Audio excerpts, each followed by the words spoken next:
Guys, welcome back to my channel. তো অনুরাগ studio তোমাদেরকে আরও একবার স্বাগত জানাই। তো সুজয় ভাইয়ের চ্যানেল আর এটা আমার চ্যানেল, দুটোতেই পোস্ট হবে। তো তোমরা সবাই কেমন আছো? আশা করছি সবাই ভালো আছো। আমরাও ভীষণ ভালো আছি।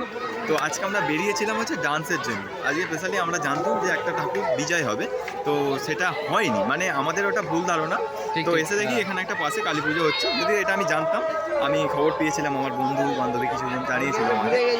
আর সত্যি কথা বলতে কি, এই ছেলেটার এমন চা খাওয়ার নেশা, ঠিক আছে? কোলাঘাট গেছি চা খেতে, মানে ভাবতে পারছো, বাড়ির সামনে থেকে পানিপ্লাস দেউলটি ছেড়ে কোলাঘাট, ঠিক আছে? তো চা খেতে গেছিলাম।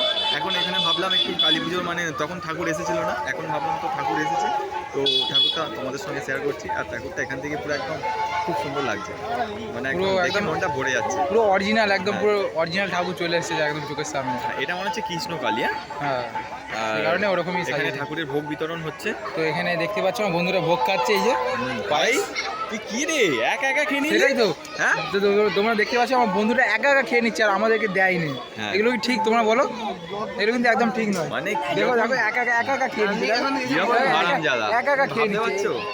কিরকম বাজে ছেলে, এদিকে দিয়া লাভ নেই, এরা খাবে নি, পায়েস ভালো নয় বলে। কি বলছে দেখতে পাচ্ছ? বলছে পায়েস নাকি ভালো নয়, মায়ের ভোগ সেই জায়গায় নাকি পায়েস নাকি ভালো নয়। ঠাকুরটাকে দেখাও, মানে চাও বন্ধু